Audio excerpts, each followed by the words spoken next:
Hey everyone, welcome to this episode of Compassion and Courage, Conversations in Healthcare. I'm your host, Marcus Engel, and this is the podcast where I teach compassionate communication, inspire resilience, and provide perspective. And today we get the perspective of a very educated and a person who's doing extremely important work. And I think you're going to see how this fits into the compassion side of this podcast. So I'd like to welcome today Dr. Saul Ebema. And Saul, welcome to the podcast. Thank you for being with me. Thank you for having me. It's good to talk to you again. I had the opportunity to be on your podcast, the Hospice Chaplaincy Show, a couple of weeks ago, maybe a month or two Yes. ago. And I had Yes. such a great conversation with you. I was looking forward to chatting with you today, too. And our listeners have really enjoyed listening to your story and your journey and what you're doing now. So it's been really amazing. I love chaplaincy. I have a special place in my heart for hospice as well. So I'm glad to hear that had some value to your listeners. Yes. So let's start at the beginning if we can. We talk about compassion in many different realms and senses and the whole human experience. And I guess we should say too that I called you Dr. Ebema, but in the healthcare, the clinical side of the show, you're not a medical doctor, correct? You're not a No, no. DO. Can you tell us a little bit about your bona fides and your academic background? No, I have a doctorate in ministry from Northern Baptist Theological Seminary. And it's that's in Chicago, correct? Yes, yes, it is. But your academic background goes across the Atlantic as well. Yes, wow. It's a little bit scattered because I was born in a war-torn country in South Sudan. And so I was relocated. When I was young in Sudan, we did not have a structured school system like we have here in the United States. So we only went to some sort of school we only have two seasons, the hot season and the rainy season. So during the hot season, we studied under the mango tree, and but it was an informal training, so I didn't get a chance to go through. When I was 12, I lost my parents and were relocated to a refugee camp in northern Uganda. So I haven't had a chance to go through formal training. So in the year 2000, I ended up as a refugee in Johannesburg, South Africa. And then a church took me to seminary, and the seminary, because of my life experiences, accepted me to do my bachelor's in theology. And then from there, I got a presidential scholarship to come to Northern Baptist Theological Seminary, where I did my master's and my doctorate. It's just amazing how things work. It is amazing how things work, and I feel like from the perspective of those of us in the Western world, we simply cannot have any comprehension other than listening to the narratives of people like yourself who have come from countries, as you said, that don't have a school system. So can you frame that experience? What is that like? I think many of us would like to imagine that, but as we start to imagine that, that becomes too painful. What experience particular? Especially when you're talking about growing up in Sudan in a war-torn country. We don't have that here in the U.S. We don't have to worry about a war breaking out on our soil per se, and many of us have not experienced the great hardships that you went through growing up. So you say you were how old at the time that you lost your parents? I was 12 years old. So in South Sudan, during the time when I was growing up, there was a lot of war. The Sudanese government was coming to the South Sudan and just persecuting and just killing people in southern Sudan. So that was the context of the war zone. But where I grew up, it was more, it's a village life. We do not have structured educational systems. We do not have the healthcare systems like we have here in America. So from a young age, as a boy, you're modeled, you're being trained to become a man, probably get married at 16 or 18 and start a life. So it's different, really. It's a different way of looking at life here.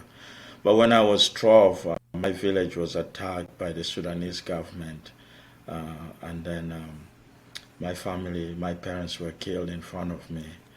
And that's what led me to ending up, me and my brother, who was 14 years old, we ended up in a refugee camp in northern Uganda. I'm sorry. I'm sorry. That's a terrible loss at any age, but to be lost to an intentional killing is such a different element. I don't understand how people like yourself come back from witnessing that kind of horror. How did you pull through that? It's almost like the title of your podcast, Compassion and Courage. When you're in a refugee camp at 12 years old, you're in a different country. You have to learn the language. You've been uprooted from a family system that you feel safe with, and now all of a sudden your parents are murdered in front of you. To be honest with you, it was hard. The time I spent in the refugee camp, the earlier years, I really wanted. I was having a lot of suicidal ideation, where I'm like, I could not see my life as a 12-year-old without my mother and my father. And it was really challenging. But the United Nations High Commissioners for Refugees brought some therapists and that to help provide some sense of counseling. But to be honest with you, it was tough. It was tough. So as we went through counseling and got some help, there were some missionaries, I think, from Europe that brought some soccer balls, and they gave each of us a ball. And believe it or not, that soccer ball became like my best friend, just the idea of just waking up and kicking a ball. And even when you bounce it, when you hit it hard on the ground, it just kept bouncing way back up. And I'm like, I want to be like that. I want to be resilient like that. I want to be able to bounce back.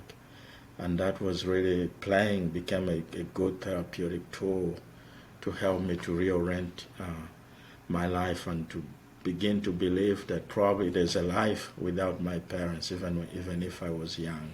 How many other children were in the refugee camp at the same time? Oh my God, wow. I think we were thousands there. Thousands. Yes, we were thousands. Yes. And even I hear stories of those who have survived the Holocaust and internment camps, et cetera, et cetera. And it seems like many of them have at least somewhere within the middle of a horrific experience, they have examples of compassion that was shown to them. And I always ask on the podcast a question. It's the same question that I ask my pre-meds at the beginning of every semester. And that is, if you could share a story about a time that someone has been there for you or that you have been there for another. And I wonder, are there instances that came out of that horrific experience that really showed the compassion that you could one day again bounce up like the soccer ball that you were referencing? Yes, when I was going through suicidal ideation in that refugee camp and thinking of just ending this all, there was a guy, a therapist that always walked in. Even, I was in deep depression, that I was sleeping almost all day.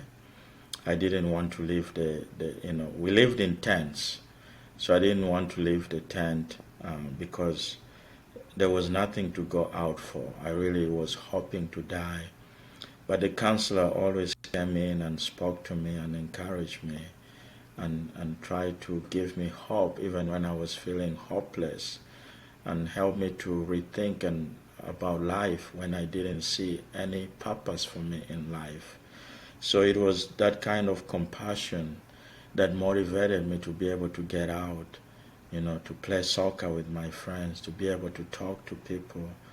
When you're down and all you see is bleak and you see no future, you need somebody else who can see the world different from you and come, even in that moment of bleakness, offer a sense of compassion, a sense of hope and empathy. At the end of it, I think being seen, even when you feel hopeless and worthless, being seen and noticed by somebody, it adds value to your life. And that is the power of compassion for me. I love what you said there, being seen, right? Whenever it's not just the acknowledgement of that person over there is suffering. It's not just the acknowledgement of it, but I feel like whenever we say being seen, that's actually where we're focusing our gaze, whether it's literally or metaphorically, on another. There seems to be a time element to being seen, and that's when somebody will spend that time with you, sitting with you in your suffering, is kind of how I like to refer. Do you remember any of the things that counselor said to you specifically in that time? I remember just some in that, like I said earlier, when you're in that dark period and you feel like there's no hope for me, there's no purpose of being in tomorrow, and somebody to show up and say, you mean something. There's a reason why you survived when everybody was killed. So he came in to reassure me that probably there's a purpose in this chaotic moment in my life. Even when I don't see it, the purpose was not for me to die then. So he provided a sense of hope that, there's something bigger here for you. There's perhaps a mission, that God has for you here on earth. And it is just trying to open my mind to the possibilities of the future when I saw no future. So I think it is in those lines. I was going to ask you, when did you start to see that future? Wow. It took months. It took months in that refugee camp as a 12-year-old. I'm thinking maybe 6 to 8 months. Then I began to get out and begin to play soccer with friends and begin to form new bonds, new relationships, and begin to see perhaps, I could survive this, even if it was hard and almost unbelievable. Yeah, so it took a process of time. I don't remember exactly, but I'm thinking over 6 to 8 months. And was that at the time that you became interested in religion and spirituality and ministry, or was that implanted into your mind earlier in life? It's so funny. I grew up. I grew up in the church, but when your parents are killed in front of you, you begin to question God. So when I was in a refugee camp, I had nothing to do with God. Yeah, this counselor, this guy was religious, and he spoke about God this, God that, and I hated, the idea of God because I felt like God didn't come through when my parents were killed in front of me. And so with my parents' death, I think my sense of faith died when my parents died. And so in the refugee camp, even when the counselor brought up God, I didn't want to hear anything about God. It took a long time. It took many years that I would reconcile my relationship with God again. Yeah. reconciling life with God, right, and relationships with God. It's something that I think many of us who have truly walked through traumatic experiences have wrestled with, right? I mean, I know that for a time there was during my suicidal ideology times, I don't think I ever blamed God, saying, I'm mad at God because God did this to me. That didn't seem to be like kind of sensible necessarily to me. But Yeah. there was also a lot of faith there involved that, okay, is this life going to turn out to be anything worth living? And much like you, I had those counselors and friends and luckily family and relations to stay supportive and compassionate for me during that time. But so when you came back to, I guess, can you take us through that? How did you answer those questions of where was God when I needed God during this time?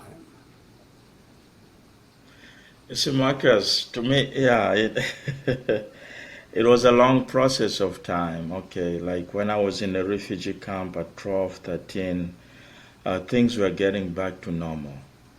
But then when I was 15, I was kidnapped by the Sudanese People's Liberation Army and taken, me and my brother, taken to fight against the government. And life as a guerrilla soldier was difficult there too. And so in 1999, my brother and I, we tried to escape and he was shot dead. And in 2000, I was able to escape and made my way to Johannesburg, South Africa. So coming out of full circle, I think the tipping point was when I ended up in South Africa in 2000. I arrived there as an illegal immigrant, and it was a time in South Africa when the police had the power to profile. The police could look at you and say, "Hey, you don't look like a South African. Where's your visa?" It's just stuff like that. So one day, as I was walking in the park, the police parked the car and came to me. "You don't look like a South African. Where's your visa?" And I didn't have a visa. I was taken to a deportation camp called Lindela, and there I was going to be deported back to Sudan. Then now there are two countries. Now when you talk about Sudan, there's Sudan and there's South Sudan. But then it was one big country. So I was going to be deported to Sudan, and the thing is, if I was deported to Sudan, because I was forced to fight against the government, I would be killed. I would be put in front of the firing squad, and I would be killed. It is there in that deportation camp that I was praying for a miracle, and miraculously I was released. I think my faith in God needed that miracle. And when I was released from the deportation camp, I felt like, oh, surely there's a God. God has saved my life. And that was the beginning of my reconciliation with God. So I reconciled, I went back to the church and began to be active in the church. That was in 2000 at Johannesburg Bethany Baptist Church.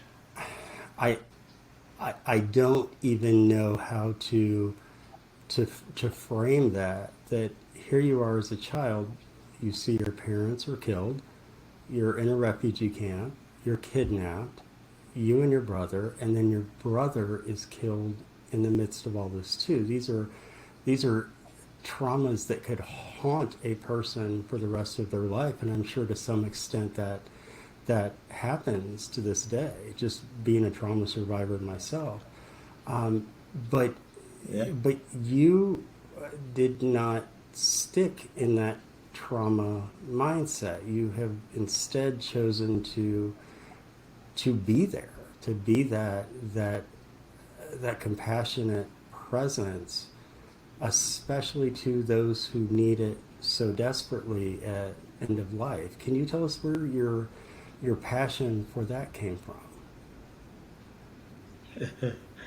Yes, really, I think, Marcus, I think in life we choose. We all go through problems. Some of us go through the extreme, but every life has a sense of problem, and we choose how to react to those problems. I could choose to be bitter, and nobody would blame me. They would say, man, that guy had a tough life. No wonder he's such a gangster. I could choose to be bitter. That's great. but I, but I chose, to use my pain to heal others. And it's a difficult choice. It's a tough choice because it pulls every ounce of compassion that you have within you, but it's doable. So, yeah, I was studying for my master's in divinity at Northern Baptist Theological Seminary, and I was asked before I completed my program to do internship. By then, I was already a pastor in a local church. So my internship director said, so you're already a pastor in a church, so you have to do internship in a context that is different. So one hospice came to our seminary asking for volunteers. So my internship director said, do your internship at this hospice.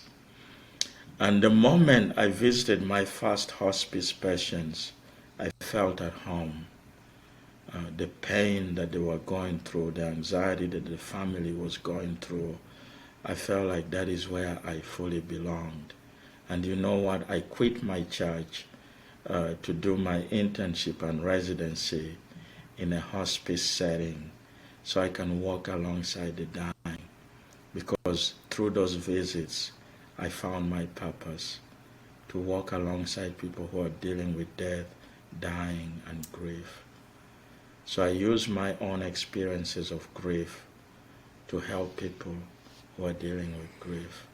And there is so much grief to go around, right? When, especially in a hospice scenario, we luckily I haven't had any close relatives in recent memories who have been on hospice, but I know that whenever you make the choice to go on hospice, it's not just a physical choice, right? It's a very social and emotional and spiritual choice. What Yes. how do you walk patients and families through that acceptance and then through the whole process? How does that work for those of us who have not been around hospice up close and personal? Hmm. Yeah, it is really truly a process. It's a process of companionship because the family or the patient have just received a shocking news that your loved one has 6 months or less to live. That is traumatic news. Nobody wants to hear that. So for me, when I come into that kind of space, it is to allow themselves to speak. It's to honor where they feel at that moment. Yes, I've seen it many times. I've seen it in my life. But perhaps this is the first time that they're encountering something like this. So yeah, it is to be patient, to be fully patient, and to offer that presence, allow them to grieve, allow them to share how they feel, and meet them where they're at, and then begin to walk alongside them and empower them with the resources that they already have. I don't come into a context with a messianic complex like I'm here to save you, I know all this. No. I come empty and allow them to teach me how to care for them in this tragedy that they're going through in their lives. It's traumatic and I have to respect that. I have probably seen more than what they see, but that doesn't matter. It is their grief, it is their pain, and I have to honor and respect that and give them space to process all that and just walk alongside them.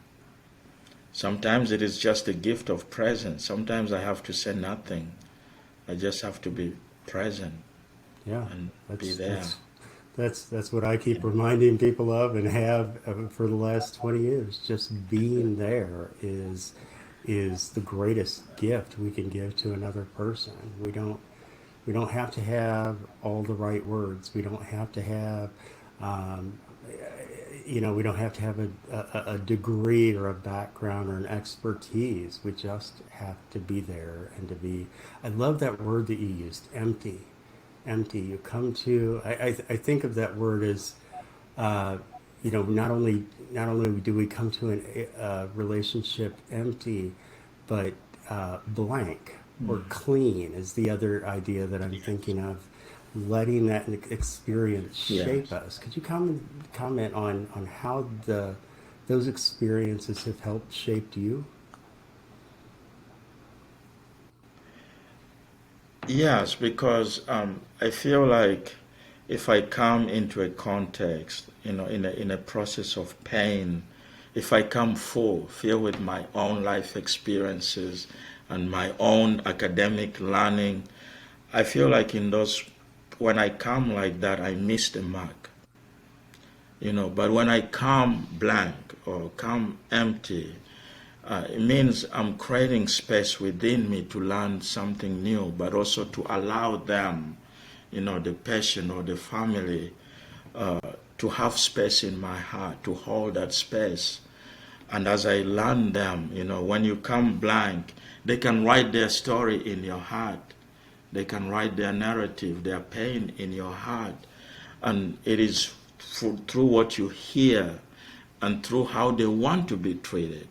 Because I think in our culture, yes, we value a lot of professionalism, but sometimes we we have to pay attention to the patients we take care of, because at the end of the day, it is their care. You know, who interprets what good care is? It is the patient. So I have to give space for the patient to teach me, how do you want me to care for you? Giving space to that You know, patient. That's a beautiful way to put it. That's a beautiful way to put it. yeah, for the patient, if they can talk, or to the family, how do you want me to care for you and for your loved one? Teach me, teach me, and I'm here. And you know what? In end of life, if the hospice team allows the family to teach them and they provide care as taught by the family, at the end of it, the family can say, we did this all by ourselves. Mm-hmm. We did this. But you know what? It was through the help. The hospice team did not take center Mm-hmm. stage. Mm-hmm. And it is better to say we did this by ourselves. We took care of our mother until she died, you know. And it's so fulfilling to know that I was there as a companion and followed their rules and as they taught me. That is It is beautiful. That is beautiful. beautiful. Thank you for doing this work, and thank you for your resource of your podcast to other chaplains, and even if you're not in chaplaincy, go and listen to some really incredible stories. Not just mine, but I think that listening to some episodes are going to give people an idea of how they can also accompany those that they come into contact with who are suffering. So in the time we have Yes. left, I'd like to shoot a couple of rapid fire questions past you if I can.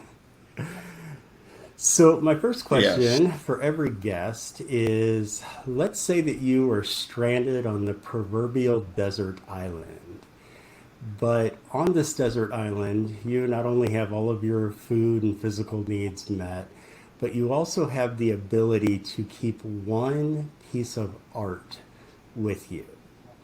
Is there a piece of art that speaks to you, or that is very meaningful to you? And this could be a book, a film, a Netflix series, a song, poem.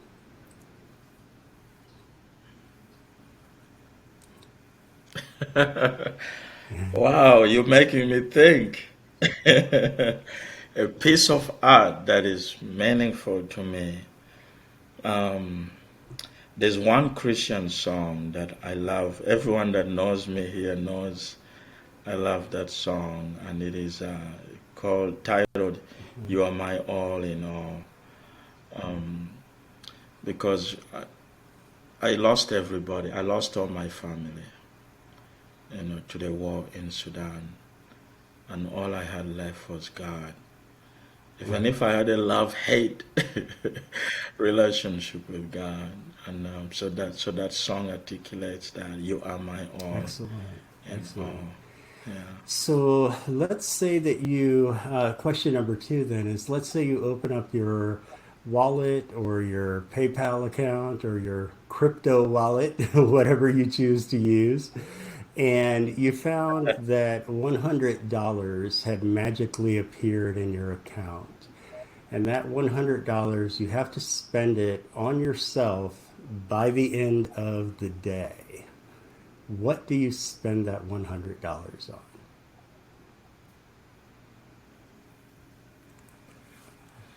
Oh wow, on myself, wow.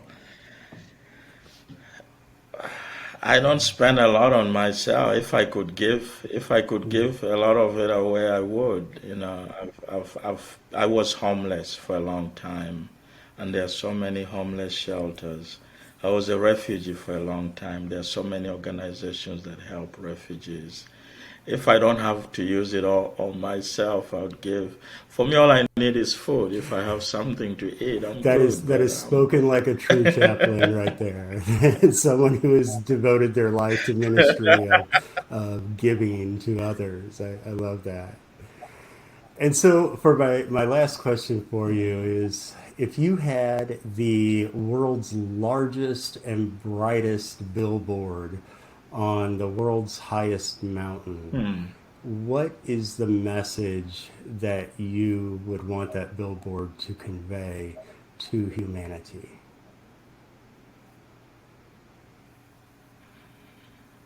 Hmm.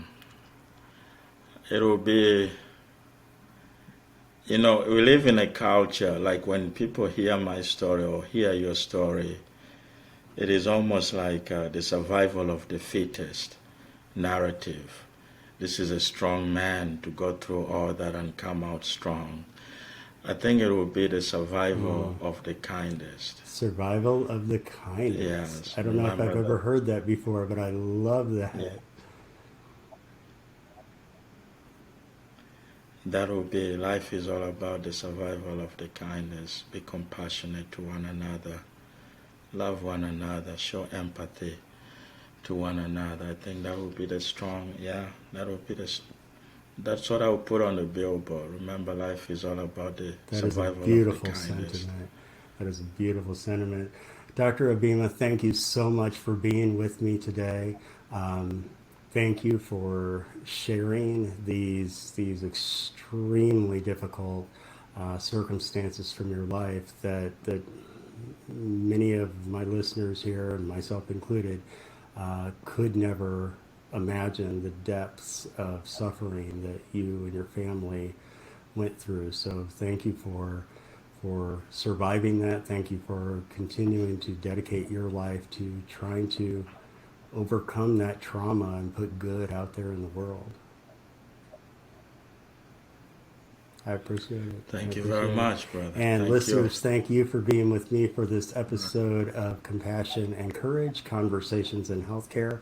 This is the podcast where I teach compassionate communication, provide perspective, and inspire resilience. Thank you, thank you, thank you to everyone who interacts with the podcast, with comments, with shares, with liking things. We appreciate it all. Thank you all so much for being with us. And we'll see you next time on Compassion and Courage.